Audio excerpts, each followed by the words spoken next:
Bu videoda bosgan bo'lsangiz, demak 2026-yilda iPad olmoqchisiz, lekin qanaqa iPad olishga qiynalayotgan bo'lsangiz, bugungi video roligimizda 100% yechim topasiz. Sababi bugungi video roligimizda 4 xil turdagi 2026-yilda aktualligini yo'qotmagan va har xil soha vakillari uchun mo'ljallangan iPadlarimizni taqdim etamiz. Albatta bugungi video roligimizda qanaqa iPadlar bo'lishini birin-ketin ko'rsatib o'tib ketaman. Birinchi modelimiz iPad A16 modelidan, keyingi modelimiz iPad Pro 11 inch 2020-yil modelidan, iPad M2 E20 modelidan hamda M4 Pro modellaridan bo'lib o'tadi. Xo'p, birinchi modelimiz iPad A16 blue rangidan, ideal holatda, korobka dokumentli, albatta ochiq oydin, qanaqa aybi bor, nima, hamma narsasini ko'rsatib o'tib ketamiz. Ideal holatda, umumiy holatda oladigan bo'lsa, lekin ust korpuslarda ozgina qirilib chizilib qolgan joylari bor. Shuni hisobiga ham idealidan narxi xudo xolasa arzonroq chiqadi, lekin ekranlariga keladigan bo'lsak, displeylari ideal holatda bo'lib turibdi. Hozir buni artib ham ko'rsataman. Sarapinalari yo'q, qirilib chizilib ketgan joylari yo'q. Yon holatlari ham ideal holatda. Xudo xolasa sizlar uchun eng ideal, eng holatda, tiniq holatdagi iPadlar taqdim etamiz. iPadimiz inchi, ya'ni dyum 11 inchda bo'ladi. Xo'p, endi yo'mkislarini bir qator ko'rsatib o'tib ketaman va kimlar uchunligini ham to'liq informatsiyalarini berib o'tib ketamiz. Xo'p, yo'mkislarni ko'rishingiz mumkin. 98 yo'mkisda 80 marta zaryadka qilingan. Xotiralariga keladigan bo'lsak, 128 GB bo'ladi. Endi bu iPadimiz kimlar uchun to'g'ri kelishini aytib o'tib ketamiz va PUBG Mobile'da FPS'larni ham ko'rib o'tamiz. iPad A16 modeli kimlar uchun to'g'ri keladi? Birinchi o'rinda SMMchilar uchun to'g'ri keladi, targetologlar uchun, copywriterlar uchun, undan tashqari sun'iy intellekt bilan video generatsiya qiladigan mijozlarimiz uchun juda ham zo'r narsa. Undan tashqari studentlar uchun ham tavsiya berib qolamiz. PUBG Mobile uchun ham to'g'ri keladi. Stabil iPad A16 modelida stabil 60 FPS da bemalol o'ynasanglar bo'ladi. Buni ham bitta sizlarga nastroykalarni ko'rsatib o'tib ketaman. Albatta stabillik eng muhimi.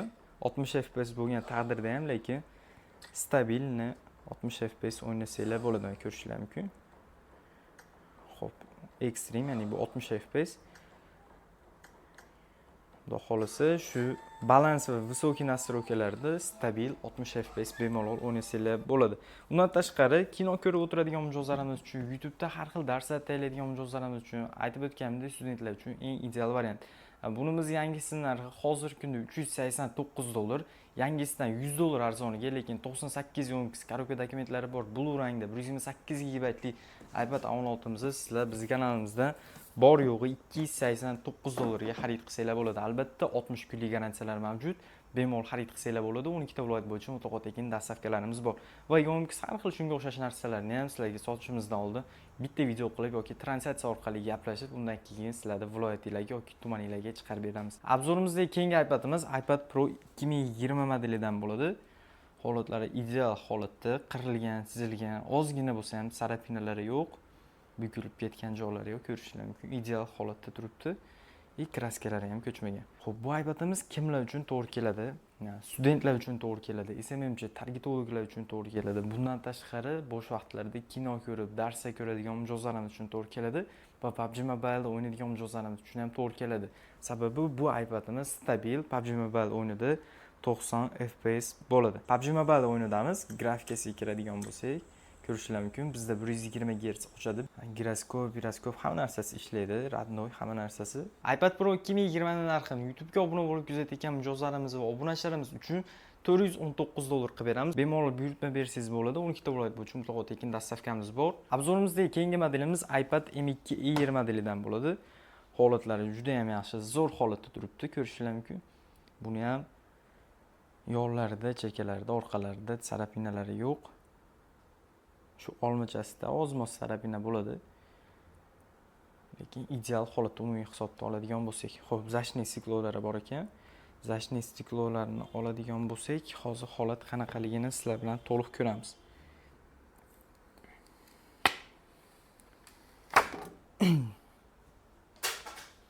Xo'p, zashniy stiklosini oldik.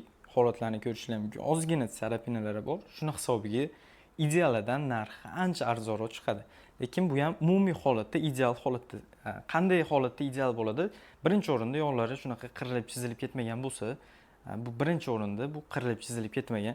Ikkinchi o'rinda ekranlarida grubiy qirilgan, chizilgan joylar bo'lmasa, va uchinchi o'rinda ustilari yomon bo'lib ketmagan bo'lsa, ya'ni barmoq izi bilsanglar, PUBG ko'p o'ynalgan iPadlarni ko'radigan bo'lsanglar, shu barmoq izlari chiqib qolgan bo'ladi va kraskasi ko'chgan bo'ladi. Shuni hisobiga u iPadlar ideal bo'lmaydi, lekin bu ideal holatda nimani hisobiga? Barmoq izlari yo'q, kraskasi top-toza turibdi. Ya'ni top-toza deganda izlar chiqib qolmaganligini nazarda tutib aytyapman. Yonkslari 85 yonkisdan baland bo'lganini hisobiga. Yonkislarni bitta ko'radigan bo'lsak, hozir mana sizlar bilan yonkislarni ko'ramiz. Yonkisi 91 yonkis 384 marta zaryadka qilingan. Demak, iPadimiz ideal holatda o'zi ko'zinglar bilan ham ko'rib turibsizlar. PUBG Mobile'da bu 60 FPS bo'ladi. Asosan kimlar uchun tavsiya beramiz? Sun'iy intellekt bilan ishlaydigan mijozlarimizga, undan tashqari dizayn qiladigan mijozlarimizga, har xil SMM postlarni iPadda qilmoqchi bo'lgan mijozlarimizga, 3D da ishlaydigan mijozlarimizga, interyer dizayn qiladigan mijozlarimizga, undan tashqari o'qituvchi studentlar uchun ham tavsiya beramiz. Narxiga keladigan bo'lsak, iPadimizning narxini sizlar uchun $429 qilib beramiz. 128 GB xotira bilan jihozlangan, 11 inchda, holatlari juda ham yaxshi, zo'r holatda bo'lib turibdi.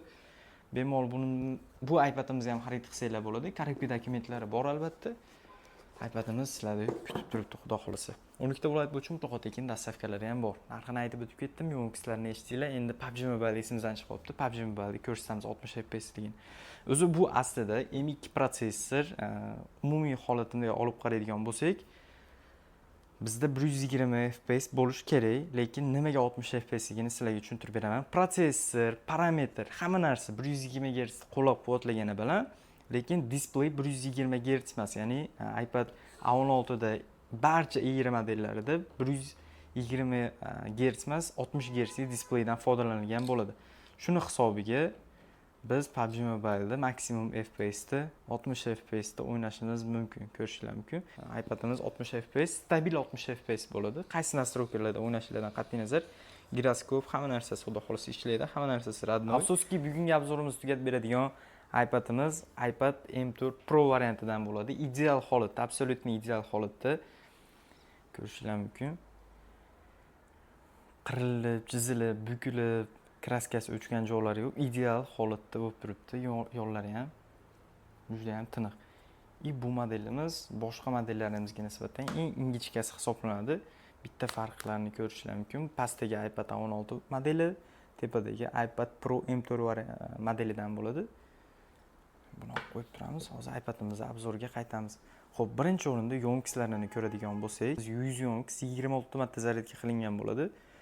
Undan tashqari xotiralarni ko'radigan bo'lsak, iPadimiz 256 GB lik bo'ladi. Displeylarga keladigan bo'lsak, ya'ni to'xtaladigan bo'lsak, bu modelimizda 11 inch, ya'ni 11 dyuymli Ultra Retina HDR OLED displey mavjud bo'ladi. Xudo xolasa 5K videolarni ham bemalol podдержка qiladi. 120 Hz displey bo'ladi. iPadimiz kimlar uchun to'g'ri keladi? Professional grafik dizaynerlar uchun to'g'ri keladi. Ya'ni iPadda dizayn qilmoqchi, logo qilmoqchi bo'lgan mijozlarimiz uchun, undan tashqari 3D bilan bog'liq ishlarni qiladigan mijozlarimiz uchun va AI agentlarni ishlatadigan, sun'iy intellekt bilan ishlaydigan mijozlarimiz uchun, undan tashqari SMMdagi barcha yo'nalishlar uchun to'g'ri keladi.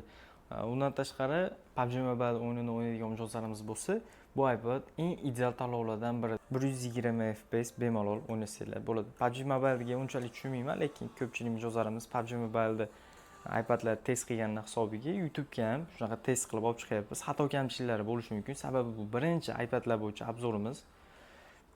Keyingi videolarimizda xato kamchiliklar bo'lsa, albatta ko'rib to'g'rilashga harakat qilamiz.